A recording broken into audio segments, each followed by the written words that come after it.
ndaje mi tey c'est pour en fait président Bassirou Diomaye Faye dafa def benn déclaration boo xam ne dafa wax ne que il fallait protéger acteurs yu ñuy woowee lanceurs d'alerte. Pour protéger acteurs yooyu dafa demander ministre de la justice pour mu rédiger benn draft projet de loi boo xam ne day protéger acteurs yu ñuy woowee lanceurs d'alerte. Loolu moo tax ñu def rencontre bi pour wax kan mooy lanceur d'alerte, lan mooy lanceur d'alerte, lan mooy lancement d'alerte, lan mooy implication concrète au lancement d'alerte, pour aussi nit ñi xam PLAF ban organisation lan la ñuy def, et pour ñu joxe tamit suñu indication pour que loi buy nekk buy ñëw soit conforme aux standards ñu woowee les standards internationaux, et que mu nekk benn loi bu complète bu efficace bu effective boo xam ne dina mën protéger efficacement lanceur d'alerte ci Sénégal.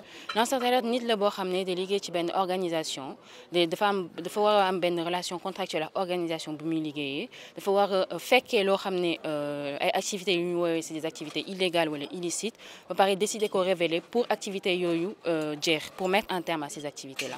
Loolu mooy lanceur d'alerte. Loolu la ñuy différencier lanceur d'alerte de journaliste de activiste, parce que ñoom seen visée bokkul. Lanceur d'alerte moom ñëpp mën nañ nekk lanceur d'alerte tant que yaa ngi liggéey ci benn organisation nga nekk témoin ay activités yoo xam ne c'est illégal, mën nga nekk lanceur d'alerte, mën nga révéler loo xam ne da nga ko gis te loo xam ne jaaduwul, loo xam ne ça va à l'encontre en fait de l'intérêt général. Loi bi dafa war a nekk loi boo xam ne dafa war a définir précisément kan mooy lanceur d'alerte, parce que gis nañ ne que depuis déclaration Bassirou Diomaye Faye beaucoup de personnes ci réseaux sociaux yi dañuy génn di proclamer seen bopp lanceur d'alerte te xamuñu sax lan mooy lanceur d'alerte. Donc loi boobu dafa war a contenir ay critères yoo xam ne c'est précis, nga xam ne képp ku ko lire mën na xam ndax moom lanceur d'alerte la wala ndax ku mu xam lanceur d'alerte. Donc benn définition boo xam ne c'est clair, ay canaux de signalement yoo xam ne c'est sécurisé. Loi bi dafa war a mettre en place ay canaux de signalement yoo xam ne nit ñi dinañ mën xam fan la ñuy jaar exactement pour lancer l'alerte. Loi bi tamit dafa war a garantir confidentialité ak anonymat lanceur d'alerte yi. dañu war a tamit comment dire ça, former personnel boo xam ne day recueillir signalement yi nga xam ne personnel boobu mënul révéler loo xam ne mu ngi koy gis ci biir liggéeyam. C'est-à-dire que il ne peut pas aller par exemple dans sa maison ci këram waxtaan ak jabaram wala ay doomam naan oui tey signalement bii laa am wala signalement bii laa am. Donc ça aussi c'est important. Donc liste boobu c'est une liste boo xam ne c'est long. Transmettre nañ benn lettre au président de la République et au ministère de la Justice. Dañuy espérer léegi que ci loi boobu ñu prendre en compte suñuy recommandations. Ci Afrique lanceurs d'alerte yi dañu nekk ay nit yoo xam ne ils sont particulièrement en danger et exposés.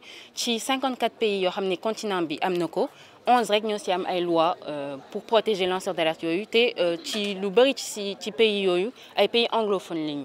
Donc le fait que tey Sénégal mën am loi pour protéger lanceurs d'alerte yi lu baax la en termes d'influence et en termes de rôle que Sénégal mën na jouer dans la région de la CEDEAO, mais également ci Afrique yëpp et notamment ci Afrique francophone. Ñun ay protection ñun en tant qu'organisation depuis 2017 ñu ngi exister, dañuy proposer beaucoup de services aux lanceurs d'alerte comme benn assistance juridique, dañuy mettre en relation lanceurs d'alerte yi ak ay avocats pour les représenter, les protéger, les défendre. Dañuy def tamit assistance médiatique, dañu leen di mettre en relation ak ay médias internationaux, régionaux, locaux pour que lu ñuy révéler am le plus grand impact possible. Dañuy def tamit plaidoyer pour adoption par ay gouvernements africains de loi de protection des lanceurs d'alerte.